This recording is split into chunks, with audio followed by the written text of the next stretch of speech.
They say the Vatican holds many secrets. I can tell you that's true, because I'm one of the men who keeps them.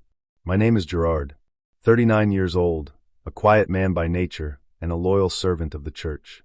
But not in the way you might think. I don't wear robes or lead sermons. I don't wave incense or bless water. My place lies far beneath the marble floors and stained glass windows, down in the silence, where the walls sweat and time forgets to breathe. I work in the Vatican's crypt division. Most people don't even know it exists. Those who do think we just catalog bones and clean old coffins.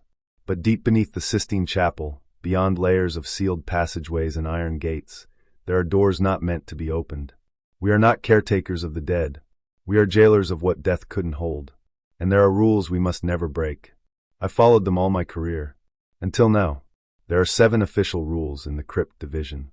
Every initiate must learn them before stepping past the 3rd corridor. We recite them like scripture. The 5th rule forbids the removal of holy seals. The 3rd forbids entering any vault alone. The 1st forbids touching the red water if it ever appears.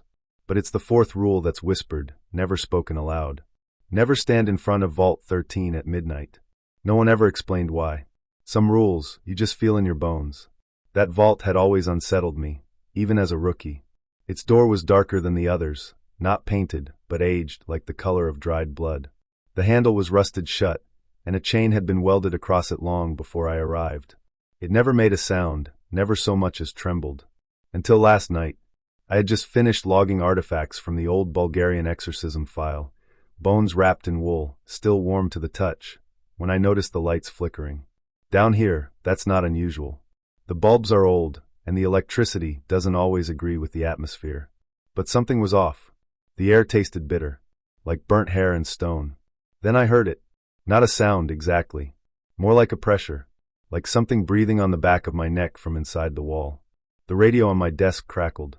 A voice cut through, low and broken. Containment breach. Vault 13 repeat, breach detected. I froze. Vault 13 hadn't been mentioned in years. Most of us weren't even sure it was still monitored. I grabbed my key ring, my lantern, and my rosary. Old habits. And I ran. The hall leading to Vault 13 is narrow and never-ending, like a tunnel carved into God's forgotten rib. I felt the walls tighten the deeper I went, the air thickening with every step. And then I saw it. The chains were broken. Not cut. Not melted. Broken. Snapped like dry twigs and scattered across the stone floor. The seals etched into the metal had turned black, curling away from the door like burnt paper. The handle had moved, just slightly but enough to notice. Worse still, the number etched into the door was gone. In its place, smeared in something I prayed was paint, was a single word. Asmodai. My stomach dropped. That name hadn't been uttered in the Vatican for a century. And the last man who did, he vanished. His name was Father Alfonso, my old mentor. And if what I saw on the door was real, then something, had awakened what he tried to bury. I backed away slowly, whispering prayers under my breath, my heart racing in my throat. I knew the rules. Every one of them. But my hand still reached for the door. Just to make sure it was locked. Just to feel the metal. It was warm. I turned and fled back up the corridor. But even now, as I sit at my desk writing this report, I swear, I hear breathing from down below. And I think the door is open. They called it a breach. But when I arrived outside Vault 13, the air felt like something more than broken glass or a malfunctioning sigil. It felt wrong. Not just eerie or cold. Wrong like a puzzle with too many missing pieces, like a chapel where the crucifix has turned its back. The heavy bronze door of Vault 13 stood half open, something I had never seen in my 7 years working beneath the Vatican. These vaults don't open unless summoned. And Vault 13? It hasn't been summoned in over 200 years. I stepped closer, rosary tight in my hand, my thumb tracing over the bead for protection. The silence in the hallway wasn't ordinary. It was the kind of silence that listens back. Inside the vault, the air was heavy. Not with dust, not with age, but with pressure. Like the walls themselves were leaning in, breathing with me. There was no light inside. Even my flashlight, blessed and strong, flickered like a dying candle. I moved carefully, my shoes quiet against the stone floor, eyes adjusting to the dim. That's when I saw them. The containment sigils, etched in gold and carved directly into the floor and ceiling, were burned. Not scratched, not chipped. Burned from the inside out. Blackened lines spiderwebbed from their centers. A kind of soot clung to the air. The scent reminded me of burnt feathers. I should have left. But then I heard it. A whisper. Just one word. Not in Latin. Not in any language I recognized. It slithered across the back of my neck like smoke, brushing my ear before vanishing. I spun around. No one. I looked again at the sigils and noticed something I hadn't before. A small, torn page had been left, half buried beneath the rubble. I knelt and picked it up with shaking fingers. The parchment was old. Not Vatican standard, but something else. Its edges were frayed, and the ink shimmered faintly, like it had been written in something more alive than ink. A symbol I'd never seen before sat in the center, a circle of broken wings. Then I saw the handwriting along the edge. I knew it immediately. It was Alfonso's. I held my breath. My throat tightened. Alfonso had been gone for months. Officially, he'd requested a leave for health reasons. Unofficially, the whispers said he'd gone too deep into forbidden texts, poked too far behind the veil. I had dismissed the rumors. Thought maybe he'd cracked from stress, or seen one too many exorcisms gone wrong. But this paper was fresh. He had been here. And worse, he had touched Vault 13. I stepped backward, still holding the page, when I noticed something else. In the corner of the vault, almost hidden behind a crumbled statue of Saint Barachiel, was a set of footprints. Bare. Human. Ash-covered. They led directly to the center of the vault. And stopped. No exit tracks. No sign of where the person went. They just stopped, as if the ground had swallowed them whole. I took another step back. Then the whisper returned. Louder now. 3 syllables. My name. Gerard. It echoed, not in the room, but inside my skull. My knees buckled. My flashlight dropped, clattering to the floor. For a moment, the darkness rushed at me like a wave. I snatched the light up and backed out of the vault, heart hammering. As I pulled the bronze door shut, it groaned like something waking from sleep. The second it sealed, the air changed. Still heavy, but no longer listening. I stood there for a long time, staring at the engraved Roman numerals, 13. One of the other clerics, Brother Manuel, rounded the corner minutes later. His face went pale when he saw me. You went inside? He asked, voice low. I only nodded. You're not supposed to, he said. That vault has history. I showed him the page. His eyes widened, but he didn't take it from me. You need to burn that, he whispered. I didn't. Instead, I slipped it into my coat, because I needed answers. And somehow I knew. This wasn't about breaking the rules. This was about someone trying to erase them. I lit a single candle before I opened the old file. Somehow, the warm flicker made the crypt seem less like a tomb and more like a chapel. But it was a small comfort. The file was marked Father Alfonso M. Rinaldi, retired. But I knew better. Alfonso hadn't retired. He had vanished. Everyone whispered about it behind closed doors, but no one said it aloud. In the Vatican, silence can be louder than truth. Still, I couldn't let this go. Not after what I saw in Vault 13. I sat at my desk and ran my fingers over the faded folder. The seal had already been broken. Someone had opened it before. I prayed they hadn't removed anything. Inside were the usual papers, a record of his ordination, mission history, publications, and incident reports. But as I flipped through the pages, I could feel the shift. A slow descent from respected theologian to something else. Alfonso had once been my mentor. He was kind, sharp, and curious, too curious. I still remember the first time I walked into the crypt archives, nervous and unsure, and found him leaning over a pile of scrolls, humming an old hymn. He smiled and waved me in like I belonged there. Truth, he once told me, doesn't fear the dark, but it does fear cages. I didn't understand what he meant at the time, but now, those words ring in my mind like church bells before a funeral. About halfway through the file, I found it, a letter, handwritten in Alfonso's precise script, not meant for official eyes. To whom it may concern. There are things below the basilica that were never meant to be touched. If you are reading this, then you have likely already opened something that cannot be closed. I tried to contain it. I tried to warn them. But they would not listen. If it calls to you, do not answer. Burn this letter. Pray. And do not speak the name. There was no signature. Only a symbol at the bottom of the page, an ancient mark that made my stomach twist. I'd seen it once before, carved faintly into the wall behind Vault 13. I closed the file slowly, my hands trembling. The silence around me felt thicker than before, like the stone itself was listening. That night, I dreamt of the archives. I was walking through the narrow halls, torchlight flickering on damp walls. The scrolls began to whisper, a low, slithering sound like dry leaves brushing against marble. Then I saw him, Alfonso, standing at the far end, his face hidden in shadow. "Gerard," he said, in a voice both kind and broken. "You looked, didn't you?" I woke up gasping. Sweat clung to my skin, though the crypt was cold as ever. I splashed water on my face and leaned over the sink in my small quarters. Then I saw it. On the mirror, drawn in the condensation from my breath, was the symbol from the letter. I hadn't touched the glass, and I was sure I hadn't said the name. Not out loud, but maybe I had thought it, and maybe that was enough. It started with a whisper. Not the kind you hear in your ear, but the kind that stirs in your chest. A whisper you feel before you realize it's speaking to you. I had spent the better part of the night poring over the damaged parchment I found in Vault 13. The edges were blackened, some parts melted into illegibility. But there were symbols I recognized, Enochian sigils written not for calling demons, but for keeping something ancient asleep. At the bottom of the page, under layers of dust and soot, was a hand-drawn diagram. It looked like a blueprint, but it wasn't of the crypt. No part of the Vatican floor plan looked like this. I traced the path with my finger again and again.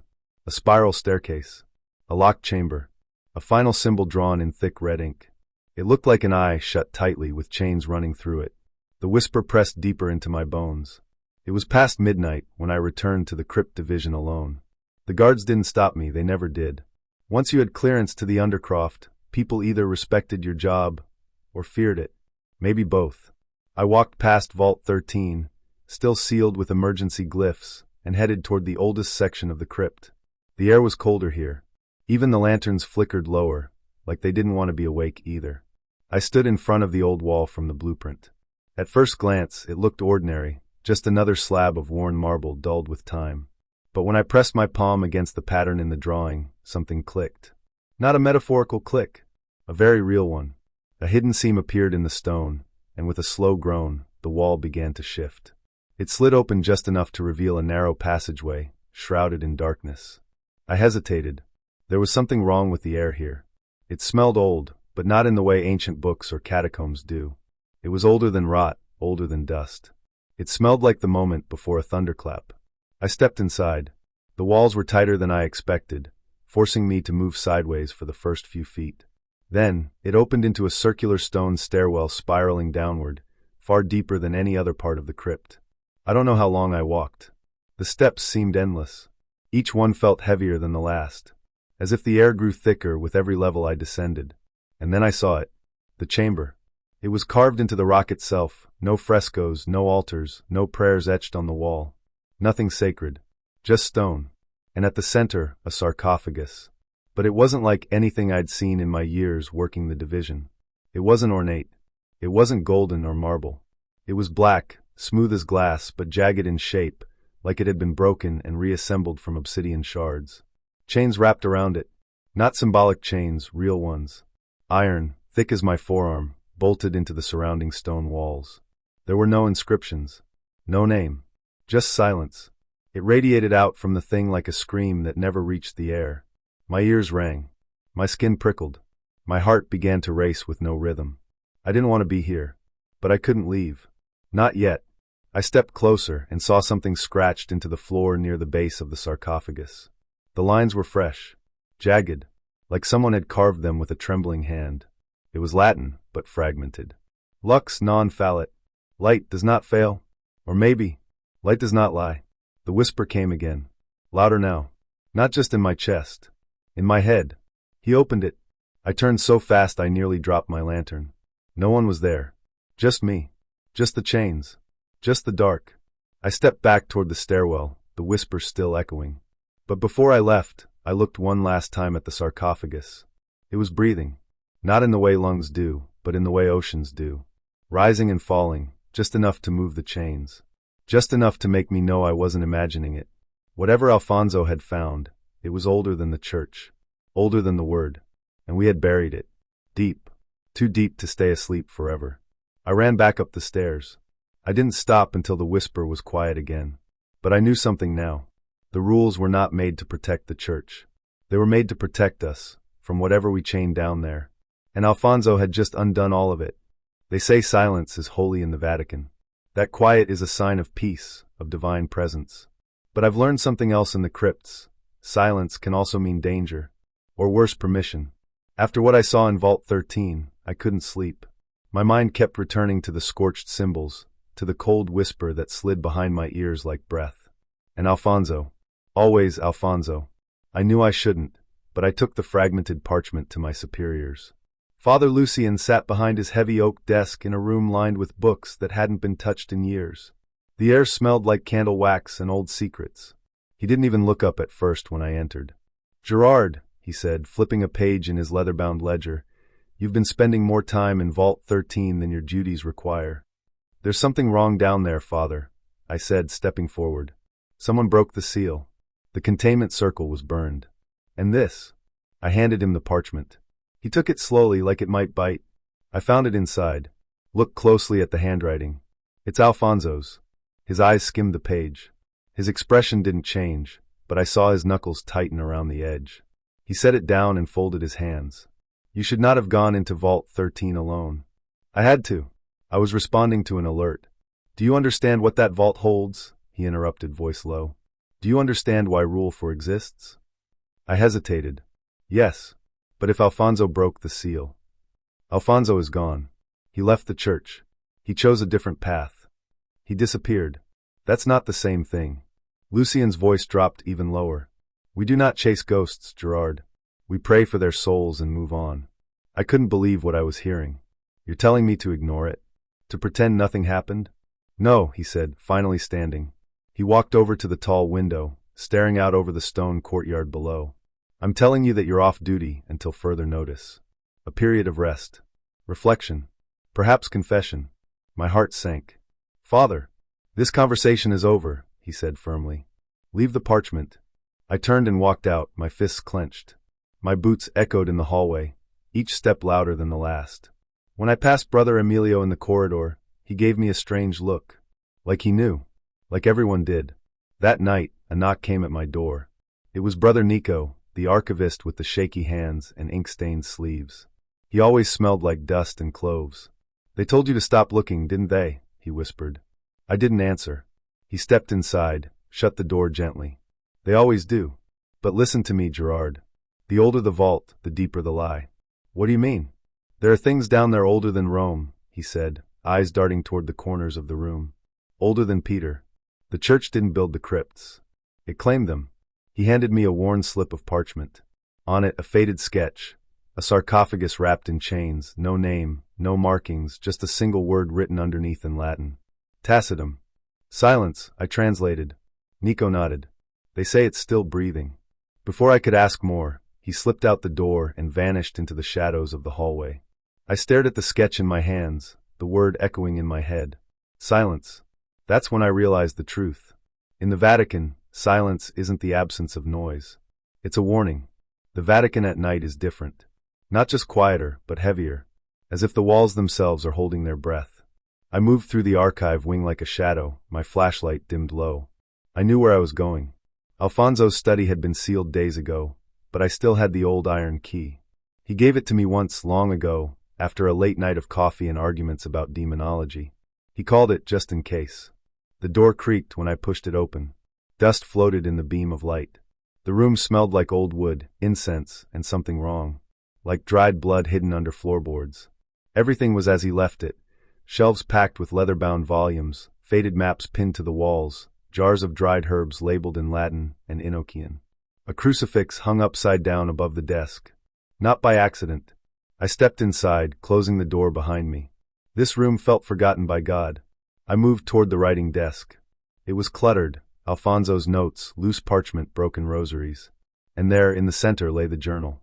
Bound in dark leather, cracked at the spine, held shut by a strip of red cloth. I hesitated. My fingers hovered over it, my breath shallow. Then I opened it.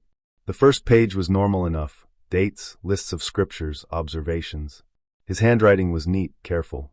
But as I turned the pages, the script became more erratic, slanted, ink spilled like it was written in haste or fear. One line stood out, scrawled across the top margin of a page. "The devil does not lie. He only speaks in forgotten truths." Chills traced my spine. Alfonso wrote about Vault 13, claiming the entity inside wasn't a demon, but an obscured seraph. A type of angel locked away during the Council of Nicaea for revealing too much to man.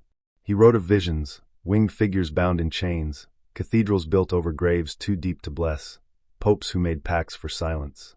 Then came the symbols. Pages and pages of them, demonic, angelic, some I didn't recognize at all. Circles within circles, written in blood. Actual blood. It had darkened, turned brown, crusted along the edges of the page. I touched one carefully. It flaked like old rust. I should have closed the book. I should have walked away. But something held me there. Not fear. Not even curiosity. It was familiarity. One entry chilled me most. Dated just 2 weeks before the vault incident. He still speaks. Even bound, even sealed, he speaks. He knows my name. He knows Gerard's too. I dropped the journal. My name. In Alfonso's madness. In ink. Underlined twice. The room suddenly felt colder. The shadows deeper. I turned off my flashlight, then back on. Nothing moved, but something had shifted. I bent to pick up the journal, and a loose page fluttered out from the back cover. I caught it midair. A drawing. Crude. Almost childlike. A man kneeling before a coffin. A massive sarcophagus, covered in chains. And above it, a creature. Winged, faceless, halo split down the center. In the corner, in faint pencil. When the seal breaks, do not pray. Prayers are how it finds you. I backed away. My heart thudded loud enough to hear. As I stepped into the hall, I swear I saw the crucifix on the wall slowly, gently, turning upright again. I locked the door behind me. And I ran. The tunnel beneath the crypt was colder than it had ever been. Not just the kind of cold that bites at your fingers and nose. This was deeper. A silence that seemed to pull at the soul. Like the earth itself had forgotten how to breathe. I shouldn't have come back. They warned me. Told me to rest. But Alfonso's journal still burned in my thoughts. Every page etched with madness and fire. I couldn't ignore it. I couldn't unsee the drawings of the creature that had no name, or the scribbled warnings that didn't read like warnings at all. More like prayers to something terrible. I held a brass lantern in my hand, the flame shaking with every step I took down the ancient staircase. The walls narrowed. Dust choked the air. I passed the sealed vaults, those I was never meant to walk near, let alone beyond, and stopped at the final door. The one I found 3 nights ago. It was cracked open now. My breath caught. No guard. No chain. Someone had opened it.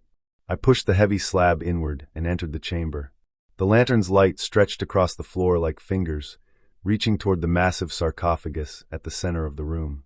The same one I had seen before, chained, covered in black wax, marked with hundreds of crosses. Except now the wax was melted. The crosses had peeled. And Alfonso was standing before it, whispering. His back was to me. He wore white robes soaked in crimson from the waist down. In his right hand was a dagger. In his left, a book. Not his journal. No. This one looked older. The cover was cracked leather, and it hummed with something awful. Alive. Alfonso, I said quietly. He didn't turn. You weren't meant to follow me, Gerard. Step away from it. We can end this. We can seal it again. You still think this is evil? He said, his voice sharp and bright like broken glass. You think this is about demons? That's your mistake. That's the church's mistake. They only taught you half the truth. He raised the dagger over his head. I saw his hands trembling, not from fear, excitement. The creature inside is not a demon, he continued. It's older than hell, older than heaven. This is the first light, the one they chained because it knew too much. You're mad, I whispered.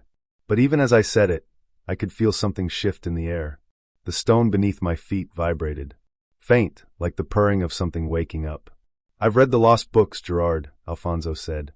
The Gospel of Smoke. The Book of Roots. I know the names that came before the angels. He began to chant. The language wasn't Latin. It wasn't any language I knew. But the syllables made my skin crawl. The chains around the sarcophagus groaned. I stepped forward, holding up a vial of blessed salt. My fingers shook. My mouth was dry. I prayed under my breath. Stop this, I shouted. Alfonso, you're not opening a door. You're breaking a prison. He turned to me at last. His eyes were glowing faintly, like coals left too long in a fire. Then let the prisoner speak for itself. The chains snapped. One by one, they fell to the ground like dead snakes. The lid of the sarcophagus rose slowly. No hands touched it. No ropes pulled it. It moved like it wanted to be opened. And then it did. A blinding light burst out. But not wholly. It was too sharp, too white. It didn't warm. It burned. I screamed and dropped the lantern. The light poured over us, and I saw felt something emerge. Wings without feathers. A face without features. It floated above the coffin like a thought given shape. Alfonso fell to his knees, crying. At last, at last. The creature looked at him. Just looked. And then, he was gone. Not killed. Not consumed. Just erased. Like he had never been born. I stumbled backward, heart pounding, trying to remember every forbidden prayer I'd ever heard whispered in the shadows. My hand found the pouch of salt again. I poured it in a circle and dropped to my knees. Forgive me, Lord, I said. Forgive what we've done.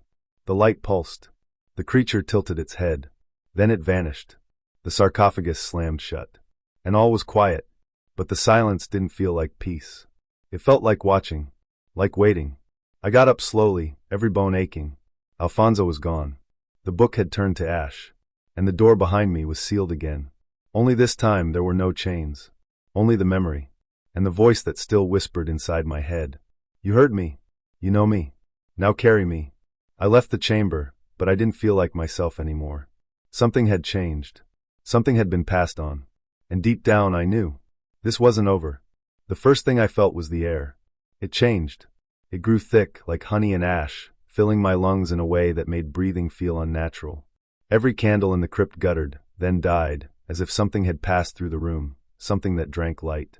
I stepped down the last stair, holding my flashlight like it could protect me. The beam flickered. My boots sank slightly into the dust, centuries thick, as I reached the tomb. Alfonso was already there. He stood in front of the massive, chained sarcophagus, the tomb without a name. His back was to me. His robes were torn, soaked in sweat and blood, and he was chanting. Not Latin. Not anything I'd heard before. The words twisted in my ears, like they didn't want to be understood. Symbols glowed on the floor, drawn in red, pulsing like veins under skin. Alfonso! I called, but my voice was swallowed by the chamber. He didn't turn. His hands were raised, shaking, as if reaching for something above. The chains around the tomb were trembling, the metal groaning like a deep, animal growl.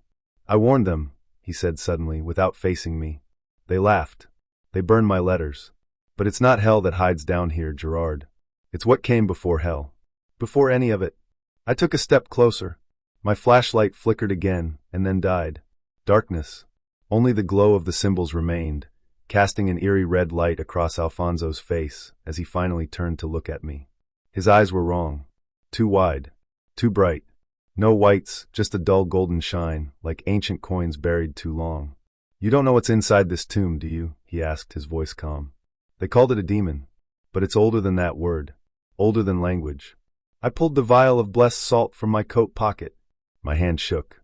You're breaking rule 4, I said. No interaction. No rituals. No contact. Alfonso smiled. Some rules are meant to be broken. This is not summoning, Gerard. This is inviting. He has waited long enough. Then it happened. The chains snapped. One by one. The sound was not metallic.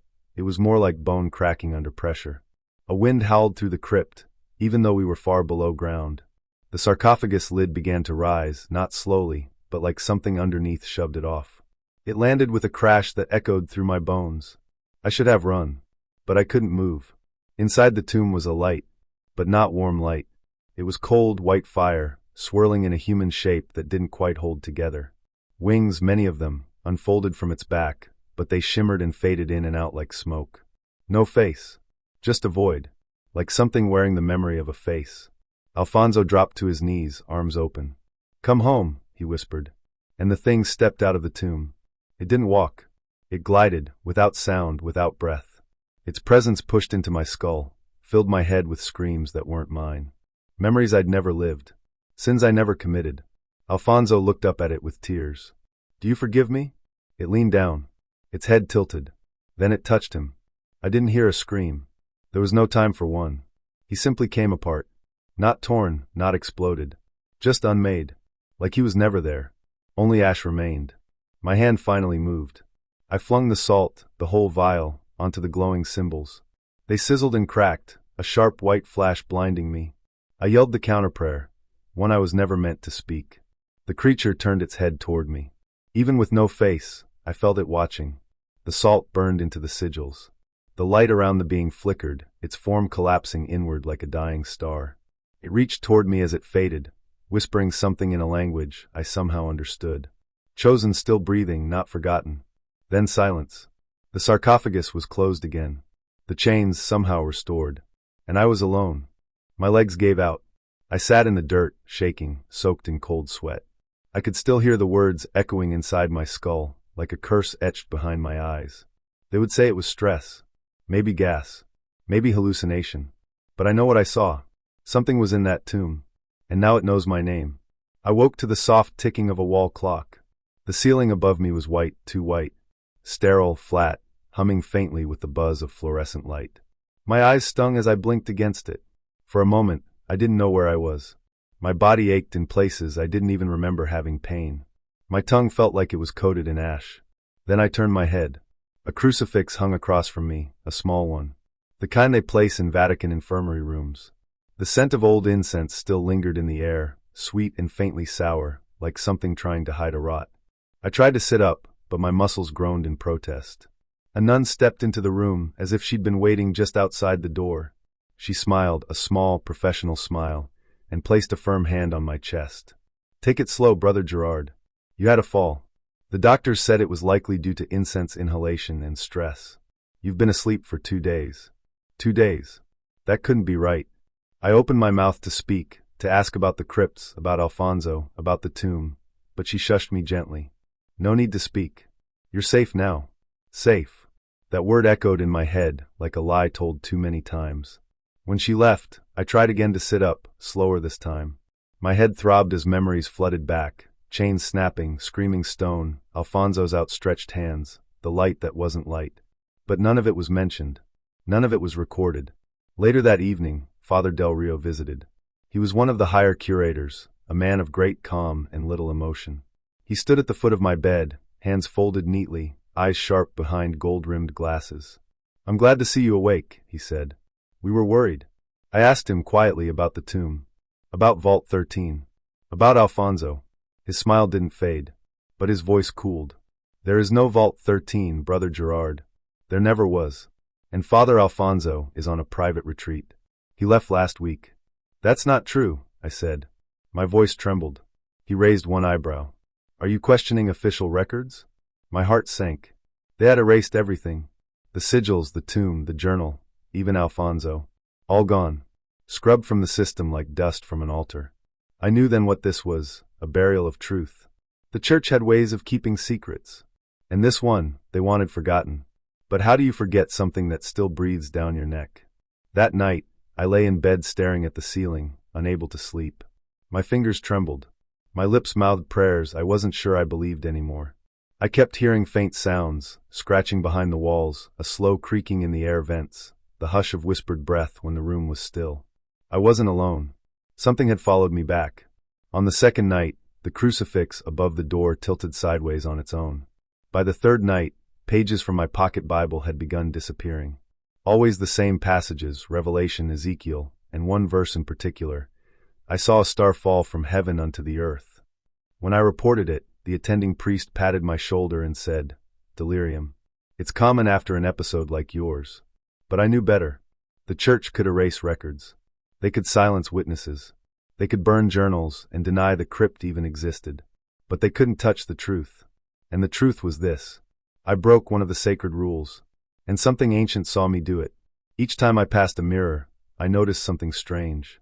The reflection was always just a second too slow to follow me. A breath behind. As if it were thinking, watching, learning how to be me. Tonight, as I sit in the quiet of my assigned room, I look into the mirror once more. It's fogged, though I haven't touched it. I step closer. There's something written in the fog. Letters slowly forming from nothing. "You broke the rule." I stare. I don't breathe. Behind me, the room is still. But I swear, somewhere in that silence, I hear a chuckle. Faint. Dry. Ancient. I don't run. I don't scream. I only whisper back, "I know." And the mirror smiles. I've stopped asking questions. They don't help anymore. They only lead to silence, blank stares, or worse, sympathetic smiles that say, "Let it go." But I can't.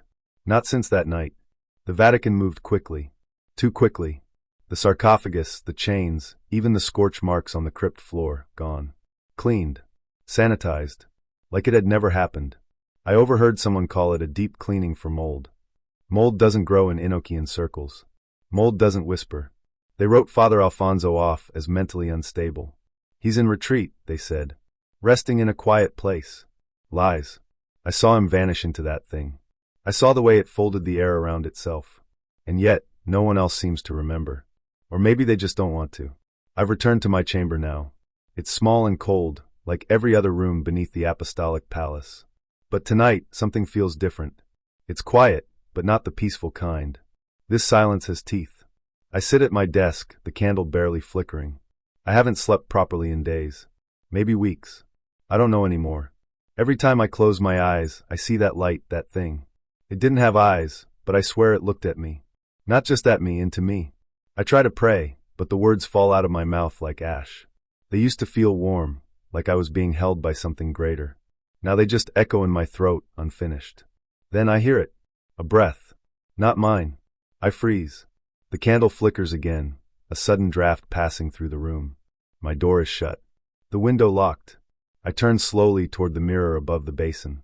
At first, I see only my reflection, tired eyes, pale face, dark circles carved beneath like bruises left by a ghost. But then the glass begins to fog. There is no heat in the room. No reason for condensation. And yet, the mirror fogs anyway. As if something on the other side is breathing onto it. I don't move. My chest tightens. My legs feel like stone. Then slowly, letters begin to form on the surface. One by one, like a finger tracing through the mist. You broke the rule. I blink. My heart pounds so loud it echoes in my skull. I want to look away, to run, to scream. But I do none of those things. Because deep down, I knew this was coming. They told us never to open Vault 13. They told us to never speak the names in the hidden texts. They told us to never interrupt a ritual in progress. And I did all three. The mirror clears for a moment. My reflection is still there, but something's off. My eyes aren't moving when I move. My mouth isn't shut even though I'm not speaking. The reflection grins. My own face grinning. But I'm not smiling. I stand and back away, knocking over the chair. The reflection stays still for a second, then moves again, but not with me. It leans forward, closer to the glass. And in a voice that comes not from my ears, but from inside my head, it whispers. You heard it. You saw it. Now you carry it. I stumble back against the wall, breath shallow. My crucifix feels heavy against my chest. I grip it tight, whispering prayers that feel like old songs I barely remember. And still, that grin lingers in the mirror. Eventually it fades. The fog disappears. My reflection returns to normal. But I know something's changed. The rules were there for a reason. Now I hear whispers in the stone walls of the crypts. Now I see flickers of movement just beyond the edge of candlelight. Now, I never really sleep. Every mirror in this place has been covered with cloth. Every night, I still feel eyes pressing against the other side. And sometimes, when I'm alone, I say it back. You broke the rule. Because I did. And whatever I unleashed, it hasn't finished with me yet.